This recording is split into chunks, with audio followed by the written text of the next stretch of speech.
Graça e paz do Criador esteja com todos vocês. No vídeo de hoje quero fazer uma homenagem pelo Dia da Bíblia, hoje dia 30 de setembro.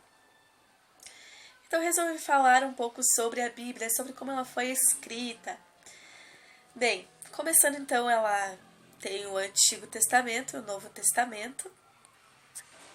O Antigo Testamento foi escrito no hebraico, na linguagem hebraica, com exceção então dos 7 livros apócrifos, que foi escrita em grego, e o Novo Testamento foi escrito em grego, todo ele. A pergunta é o seguinte: por que 7 livros contém apenas na tradução da Septuaginta, a tradução que a Igreja Católica usa, e nós, evangélicos, protestantes, não usamos estes 7 livros a mais? Os 7 livros, então, são Sabedoria, Eclesiástico, livro de Tobias, de 1ª e 2ª Macabeus, e de Judite e de Baruque. Estes são 7 livros a mais que a Igreja Católica usa. Bem, estes textos, eles foram retirados no tempo que Lutero teve o rompimento com a Igreja Católica, que ele pediu uma reforma da Igreja, e a Igreja não admitiu e excomungou ele. O que aconteceu? Ele foi traduzir a Bíblia, como ele lia muito, estudava muito, ele não estava concordando com algumas doutrinas, ele então retira estes 7 livros, que ele foi forçado, a romper com a Igreja. Ele retira porque ele não concordava com as doutrinas, porque ali tem alguns textos que falam sobre reencarnação, sobre culto aos mortos, algumas doutrinas em que nós não concordamos.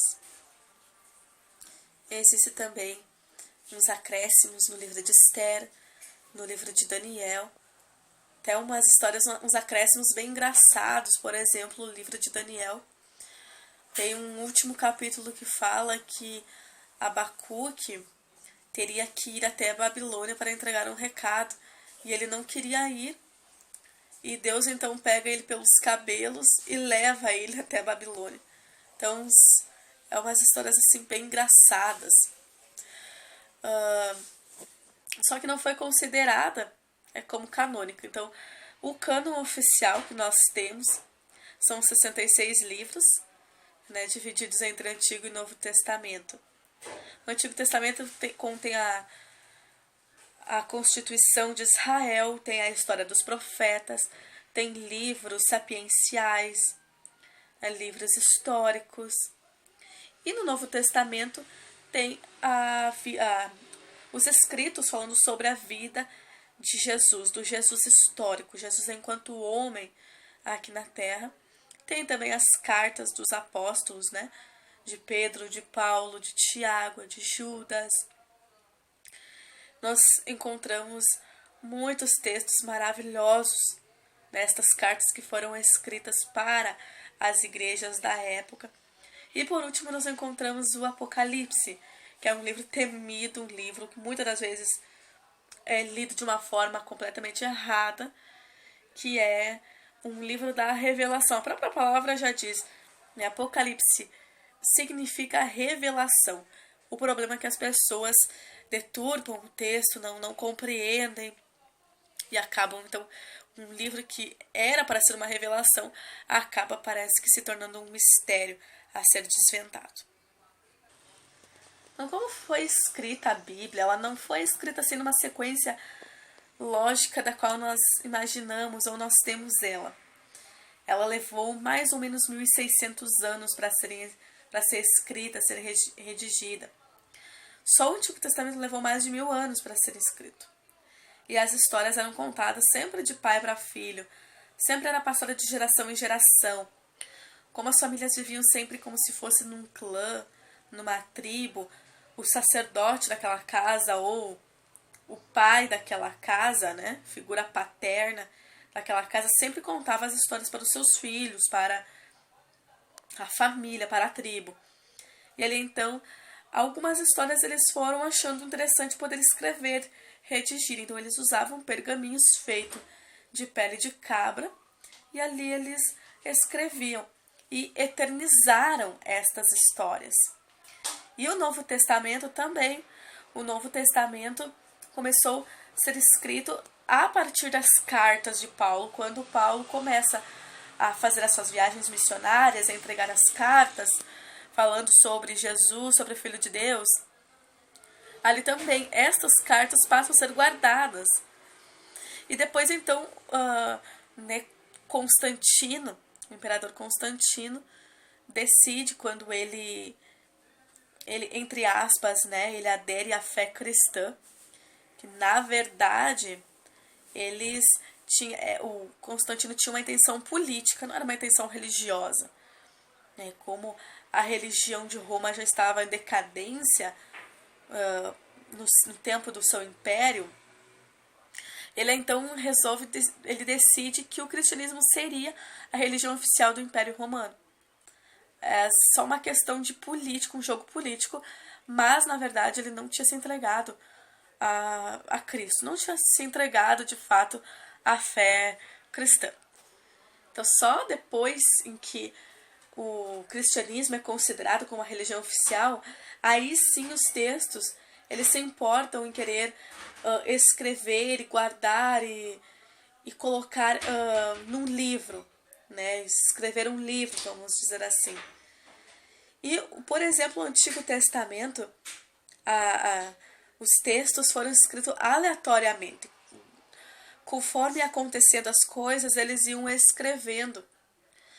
Por exemplo, o livro de Gênesis não foi escrito como em primeiro lugar, né, como nós temos numa sequência lógica da Bíblia, que é o primeiro livro da Bíblia. Gênesis foi escrito em 2 etapas, durante o reinado de Salomão e também durante o exílio babilônico, né, quando Israel foi exilado na Babilônia. Ali eles precisavam criar aquela identidade, manter a fé, a religião deles, para que eles não se dispersassem enquanto povo e o povo acabasse por ali mesmo, sem ter a identidade. Por isso que eles colocam, não, o nosso Deus é o Deus criador dos céus e da terra, não são as divindades babilônicas, não é os astros, não é a natureza que é o nosso Deus. O nosso Deus é o Criador que criou estas coisas, e não a criatura é a nossa divindade. Então, com essa intenção de eles manterem a fé deles lá no exílio babilônico, eles passam a escrever, né, o livro de Gênesis. Mas como que a tradução chegou até nós?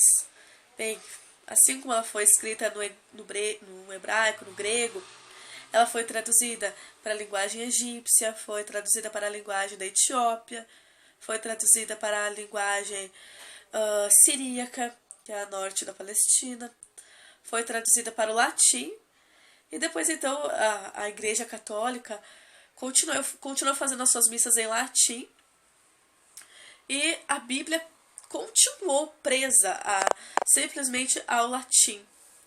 Então eles não tinham acesso, as pessoas não tinham acesso, os leigos não tinham acesso ao que a Bíblia falava, ao que a Bíblia reporta. O que acontece então é que era necessário fazer uma tradução, e Lutero então traduz a Bíblia para o alemão, para a linguagem que eles tinham da época, né, como ele era alemão, morava na Alemanha. E assim então se deu sequência as outras traduções, enfim, até chegar nos dias de hoje. Hoje, por exemplo, nós temos muitas traduções aqui no Brasil, né, no português, nova tradução na linguagem de hoje, Almeida Revista e Corrigida, enfim, muitas traduções. E com isso, nós às vezes nos esquecemos que precisamos, sim, buscar no original o que significa, porque alguns termos foram esquecidos, alguns termos no original não quer dizer aquilo que nós temos traduzido. Então é importante nós conhecermos o original da Bíblia, a cultura da qual ela foi escrita, o contexto, a época, o que se passava a situação real que se passava no tempo que foi escrito o texto. Tudo isso é importante para nós compreendermos o texto sagrado.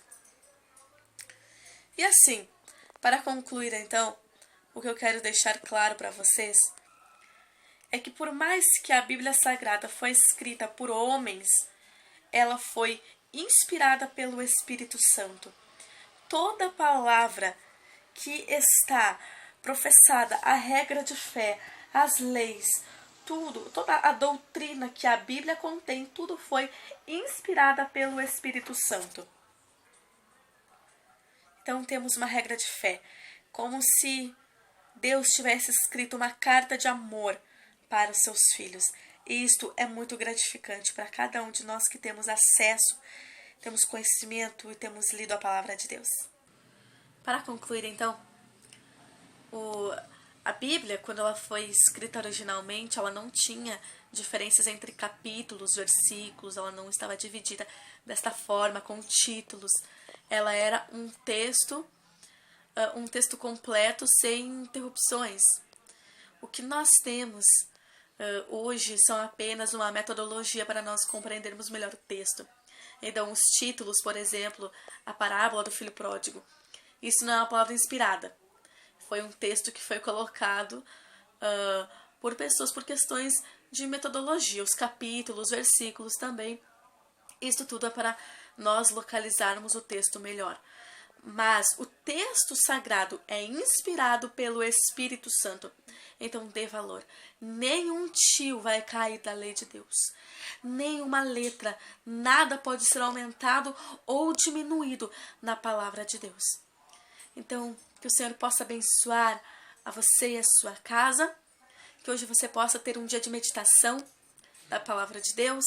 Não apenas hoje, mas se conscientize nesta data de que é necessário nós abrirmos mais a nossa Bíblia, de nós encerrarmos no nosso quarto, meditar nas Sagradas Escrituras, de buscar fazer a vontade de Deus, não apenas ler, mas também viver a palavra. Que o Senhor abençoe você em nome de Jesus.